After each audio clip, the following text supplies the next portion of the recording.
एजेंसियां उनके घरों में आ जाती हैं, उनको अगवा किया जाता है, उनको डराया धमकाया जाता है। जो लोग अदालतों की जानिब गए उनको दबाया गया, उन पर जबर हुआ कि अपने मुकदमात वापस लो या इनसे ताल्लुकी का इजहार करो। तो इस जबर के माहौल में उमर साहब ने बिल्कुल ठीक कहा, कोई मईशत की तरक्की नहीं हो सकती, माशी तरक्की नामुमकिन है जब रियासत और अवाम के दरमियान इतनी बड़ी खलीज पैदा कर दी जाए। तो हम इसलिए आपके सामने बैठे हैं और इसलिए मुज़ाकराती अमल का हिस्सा बने हैं कि पाकिस्तान को फलाह की जानिब लेकर जाएं। जो रियासत और अवाम के दरमियान खलीज फासला पैदा हो गया है उसको खत्म करें, जो जख्म लग चुके हैं उनको भरे।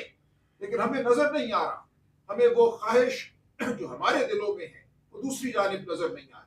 दूसरी जानिब ये लगता है कि हमने इलेक्शन लूट लिया, हमने हुकूमत बना ली, अब मजे करो पट्टी पाओ। ये नहीं होगा। हम यकीन दिलाते हैं कि हम ऐसा नहीं होने देंगे। जो इलेक्शन में अवाम की आवाज को सल्ब किया गया, वोट चुराया गया, हम उसके लिए लड़ते रहेंगे। ऐसा हरगिज नहीं है कि हम जिन दो नुकात की बात कर रहे हैं, 26 नवंबर का कमीशन, 9 मई का कमीशन और इस ईरान की रिहाई, इसके बाद सब अच्छा हो जाएगा। हम ये कह रहे हैं कि ये वो बात है जिससे आपकी सिंसेरिटी, आपका खुलूस वाजे होगा। जब ये बात हो जाती है तो आगे का लाया अमल बन सकता है। आइंदा के इलेक्शन कैसे यकीनी बनाए जाएं कि वो शफाफ होंगे। जो 8 और 9 फरवरी को हो गया, अगर यही होना है आइंदा, तो इस मुल्क में जमहूरियत का खात्मा है, इस मुल्क में कोई वोट देने नहीं आएगा। आपने एक ऐसा हमला किया है जो सिर्फ एक इलेक्शन पर हमला नहीं है, वो जमहूरियत के तस्वुर पर हमला है। तो हम इन तमाम बातों को आगे लेकर बढ़ेंगे और हम जो इक़्तिदार में हैं ताकतें, उनको ये याद दिलाना चाहते हैं कि इस मुल्क में बहुत बार 77 सालों में ये कोशिश हुई कि जबर के जरिए तरक्की की जाए। बहुत आमिर आए, सब ने ये सोचा कि ये अब तरक्की का जमाना है, बस डंडे की जरूरत थी, मैं आ गया हूं और मेरे नीचे अब तरक्की होगी। वो कभी भी नहीं। हमेशा माशरा जो है वो फट पड़ता है। हमेशा हमारे नौजवान जो हैं वो इनकार करते हैं जबर के सामने। ये मुल्क आजाद लोगों का मुल्क है, आजाद मंश लोगों का मुल्क है। हमारी रिवायत आजादी की रिवायत है, बोलने की रिवायत है, सड़कों पर चलने की रिवायत है। ये मुल्क हमने ऐसे हासिल किया था। हमारे पास कायदे आजम की तारीख है, पाकिस्तान मूवमेंट की जद्दोजहद की तारीख है। इससे मुंह मत फेरिए। ये मत समझिए कि यहाँ भेड़े हैं, एक रेवड़ है जिसको आप आंक लेंगे, जिसको आप चुप करा देंगे। ये नहीं होगा। हमारी बात सुनिए। हम पाकिस्तान के खैर खा हैं, हम मुहब्बे वतन हैं। हमने पाकिस्तान को जोड़ा हुआ है। हम किसी मजहबी मुनाफरत पर सियासत नहीं करते, हम लिसानी तफरीक पर सियासत नहीं करते। हम पाकिस्तान की वसती जमात हैं और पाकिस्तान के हर सूबे में हैं। हमें साथ लेकर चलिए। हम पाकिस्तान की फलाह में अपना हिस्सा डालेंगे और हमारे बगैर आगे बढ़ना मुमकिन नहीं है। आप पाकिस्तान तहरीक इंसाफ को, इमरान खान को खत्म नहीं कर सकते। ये मुसल्लम हकीकतें हैं। बहुत शुक्रिया।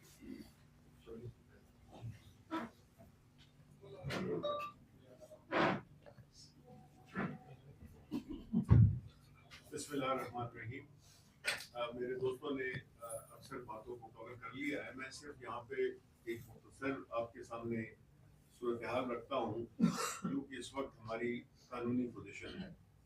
अब पाकिस्तान तहरीक इंसाफ, जिसमें कि हमने हमेशा कानून की हुक्मरानी की बात की है, उसको हर तरह से हमने अपना एक किबला बनाया है, सियासी किबला बनाया है, जिसमें कि हम ये समझते हैं कि कोई भी मुल्क तरक्की नहीं कर सकता जब उसकी आज़ाद अदलिया ना हो और कानून की हुक्मरानी ना हो।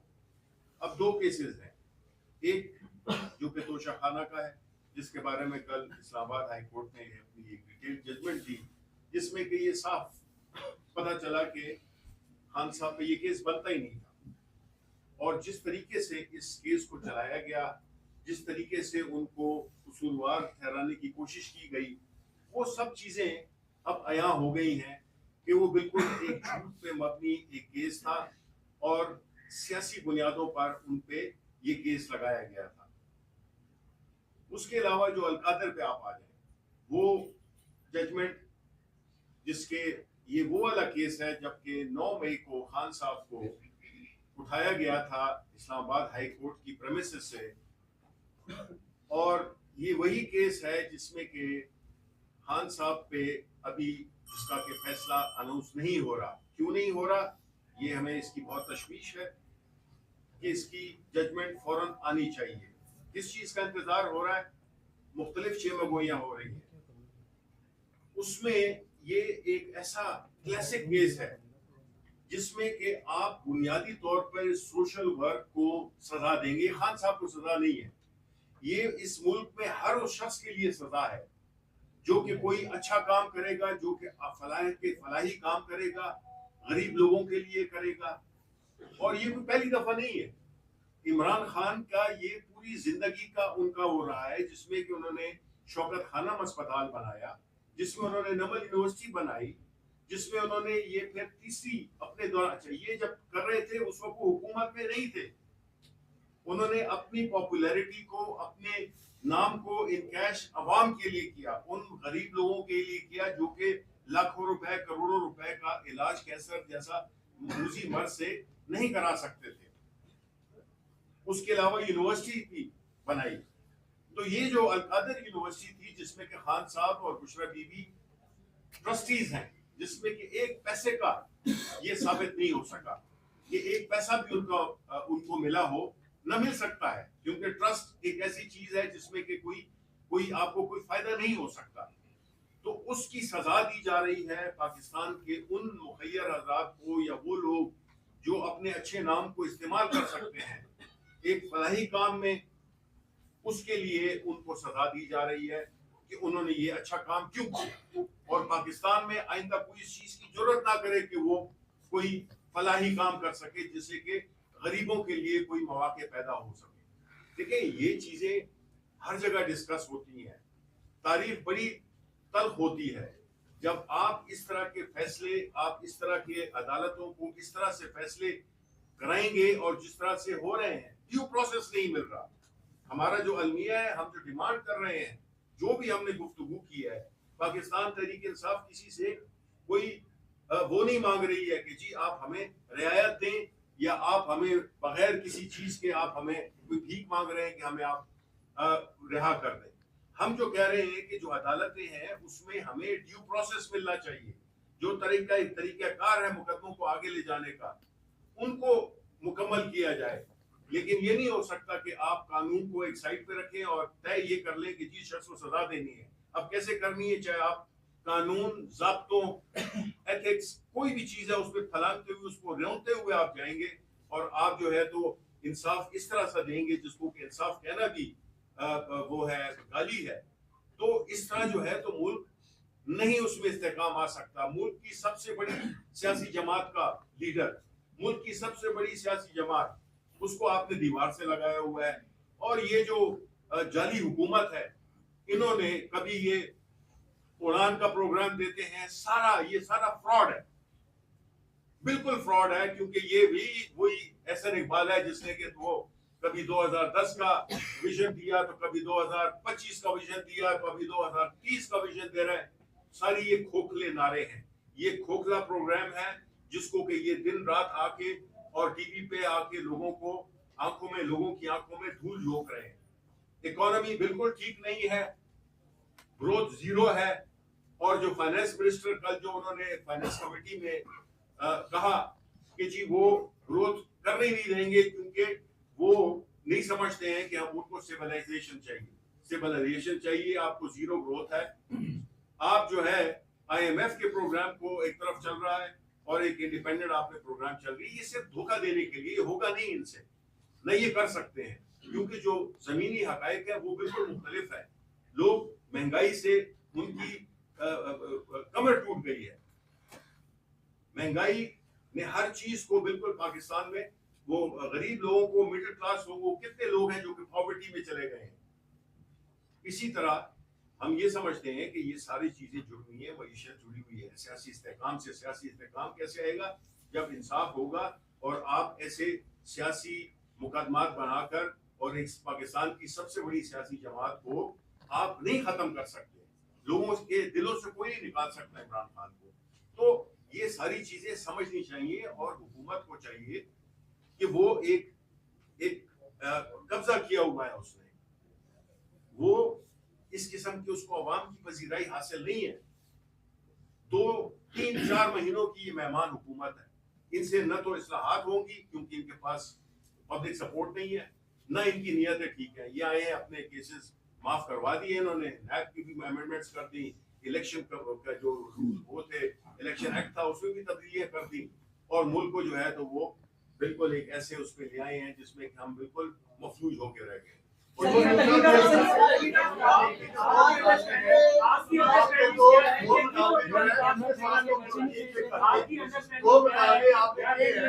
तीसरा मुतालबा जो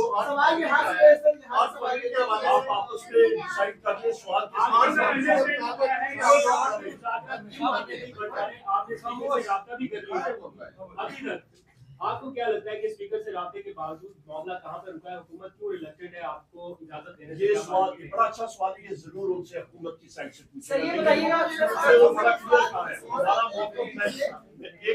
हमारा बड़ा क्लियर मुकब है पाकिस्तान तहरीक इंसाफ और हमारी जो एलाइज है कि हमें वज़ीर आज़म इमरान खान साहब के पास अनफेटेड अनहिंडर्ड एक्सेस चाहिए।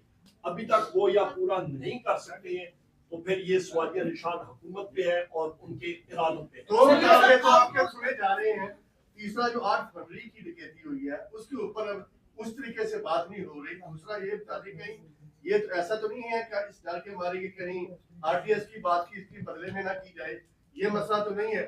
दूसरा इस आजादी को आप कैसे समझते हैं जहाँ पे 1 माह पहले यहाँ पे छापे पड़ रहे थे, आज सूरत इंटायर डिफरेंट है।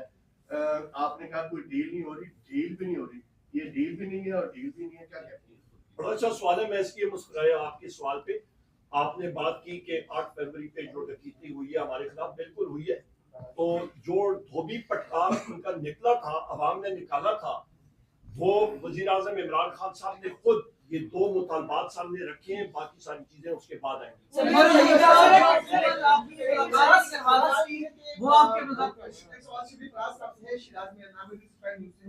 बानी चेयरमैन की जब से वो कैद में गए और कि हाई कोर्ट की इंचार्ज में लड़े हुए उस पे हमने आपको नहीं देखा। सवाल ये कि क्या आप एहतजाजी पॉलिटिक्स के खिलाफ हैं या बानी चेयरमैन की रिहाई आप नहीं चाहते? तो सवाल मेरा उमर साहब से है कि उमर साहब मेरा सुन लें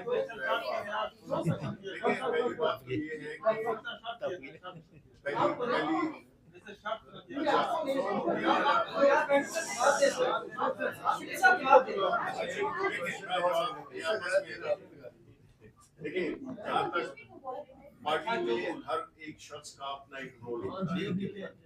कुछ लोग होते हैं जो कि इंतजाज में शामिल होते हैं, कुछ लोग होते हैं जो कि मुख्तलिफ किस्म की अपनी रिस्पॉन्सिबिलिटीज को पूरा करते हैं। मेरी लीडरशिप इमरान खान वो मुतमईन है कि जो भी मेरा रोल है, हालांकि यहाँ पे जाती सवाल नहीं होना चाहिए, ये हम बड़ी अहम बातें कर रहे हैं और हम जो है तो इसमें ये हमारी पार्टी का इंटरनल चीजें हो सकती हैं। तो हम ये समझते हैं कि जो भी हो रहा है ये एहतजाज पाकिस्तान तहरीक इंसाफ अदालती जंग में टीम रखती है जो कि हम लड़ रहे हैं। हम एहतजाजी सियासत हमारी वो अपनी जगह कायम है और अभी जो है ये मज़ाकरात का जो अमल है तो ये 3 प्रॉन्ग हमारी वो है स्ट्रेटेजी है जिसके में हर एक अपना रोल अदा। सर ये बताइएगा सर 5 रोज गुजर चुके हैं, आपको ये बेख्तियार हुकूमत पहली कमिटमेंट आपकी इमरान खान से जो मुलाकात है वही पूरी नहीं कर सकी, तो आप क्या समझते हैं कि आगे जो मुज़ाकरात होने हैं उनमें वो कामयाबी होगी? ये इतनी बेख्तियार है 5 रोज से आप इमरान खान से हरियाणा जेल में मुलाकात ही नहीं करवा सके। नंबर 1। नंबर 2, आप इलेक्शंस की बात कर रहे हैं, 20 दिन रहते हैं सिकंदर सुल्तान राजा की रिटायरमेंट पे, तो क्या आप दोनों अपोजिशन लीडर्स बैठे हुए हैं, क्या आपने कोई इस हवाले से हुकूमत के साथ बातचीत की है? बड़ा अच्छा सवाल है आपका। सबसे पहली चीज जो सवाल का आपने जवाब दिया मुज़ाकरात के हवाले से और हमारी मीटिंग वज़ीर आज़म इमरान खान साहब से अरेंज करने का, जरूर आप हुकूमत से ये सवाल जरूर पूछिएगा। नंबर 1, सिकंदर सुल्तान राजा के हवाले से नहीं हमारी न शफी फराज साहब की और न मेरी हैसियत लीडर ऑफ द ऑपोजिशन उनका सेनेट का और मेरा नेशनल असेंबली में किसी से कोई राब्ता नहीं हुआ। बेहतर होगा कि वो खुद ही चलता जाए।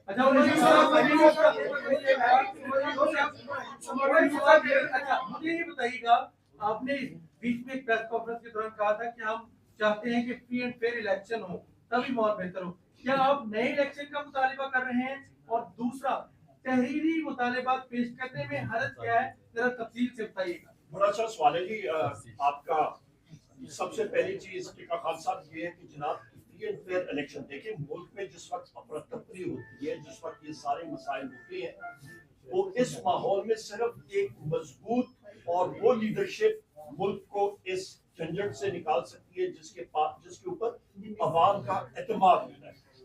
जिस वक्त ये मुज़ाकरात हम लोग देखेंगे कि हुकूमत की संजीदगी कितनी है वो सामने आएगी, उसके बाद हम और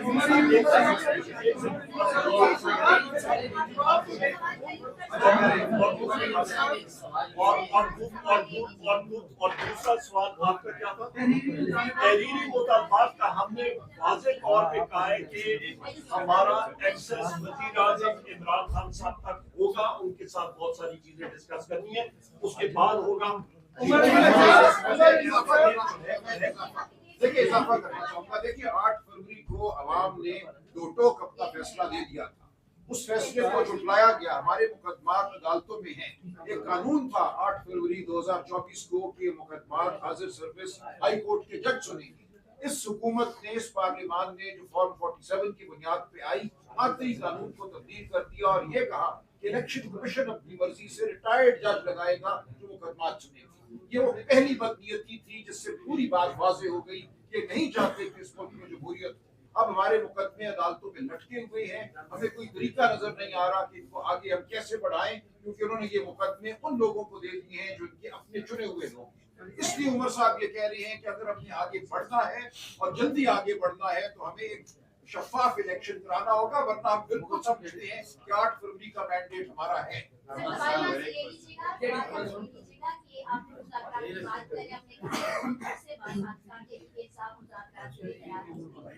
हुकूमत की जानिब से साफ अल्फाज में कहा गया है कि जो मुतालबात है वो अपने दीनी तौर पर उनको जमा करा, तो क्यों ये लचक नहीं दिखाई जा रही, क्यों नहीं कोई मसला नहीं, दो जुमले हैं। देखिए हमने उनसे ये कहा था, पिछली मुज़ाकरात की मीटिंग हमारी हुई है, अगर आपके कोई मुतालबात हैं तो वो दे दें ताकि दोनों के मुतालबात जो है उनका तबादला हो जाए। वहाँ से ये कहा गया कि हमारे कोई मुतालबात नहीं है, हमारे कोई मुतालबात नहीं है, तो हमने कहा बिल्कुल दे देंगे, हमें कोई तहरीर में देने में हार नहीं है, हमारी सिर्फ मीटिंग हो जाए ताकि हम इमरान खान साहब से मिलने के बाद अपने जो मुतालबात थे उनको तहरीर में।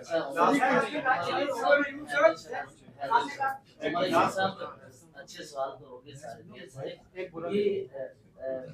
ये की सीनियर क़यादत की जानिब से मुसलसल कहा जाता रहा कि बैक पर कोई रास्ते नहीं है और इस तरह से जो भी मुज़ाकरात हो रहे हैं पार्लियामेंट के फोरम पे ये मुज़ाकरात की कमेटी कर रही है।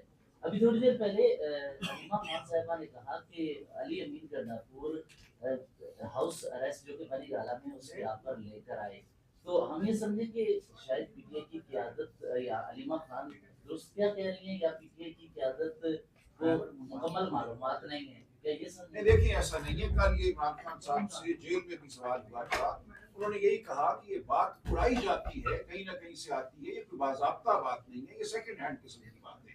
ना बुशरा बीबी के ना इमरान खान साहब के किसी से कोई मुज़ाकरात हो रहे हैं, कोई बातचीत नहीं हो रही। उन्होंने कहा जो बात होगी वो मुज़ाकरात की कमेटी करे, टीम करे, ताकि पूरी कौम के सामने हो कि हम कहाँ खड़े हैं। सर आखिरी क्वेश्चन ले लीजिएगा। 26 नवंबर के हवाले से आपने कहा कि शब खून मारा गया, तो ये बताइएगा कि अभी तक पीटीआई ने किन किन थानों में एफआईआर दर्ज करवाई है और कितने लोग आपके जो है शहीद हुए हैं और किस हवाले से? देखिए एफआईआर दर्ज कराने की हर मुतल्लिका थाने में कोशिश की गई, हमारे पास बिल्कुल रिकॉर्ड मौजूद है। थानों ने एफआईआर दर्ज करने से इनकार कर दिया।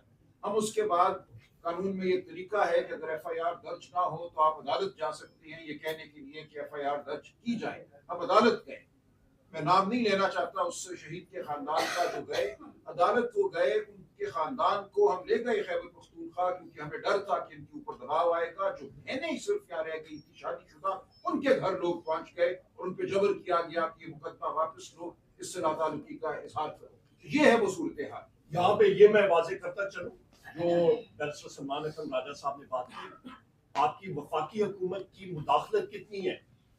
आईजी एक सूबे का और चीफ सेक्रेटरी वो मरकज के नीचे आते हैं। मेरे 4 स्टाफ मेंबरान और मेरी 2 गाड़ियां चुराई गई और स्टाफ मेंबरान को उठाया गया हरिपुर से, जो कि खैबर पख्तूनख्वा में आता है। उसकी बाकायदा एप्लीकेशन और एफआईआर की दरखास्त मैंने हरिपुर में जमा कराई और इस्लामाबाद के आईजी और डीआईजी ऑपरेशंस और इनके खिलाफ। अलमिया ये है कि यहाँ के जो मरकजी हुकूमत है उन्होंने प्रेशर डाला हुआ है और इंटेलिजेंस एजेंसीज ने आईजी केपी पे कि वो एफआईआर ना दर्ज हो तो अभी मैं अदालत के जरिए जा रहा हूँ। ये हालात है। बहुत शुक्रिया। आप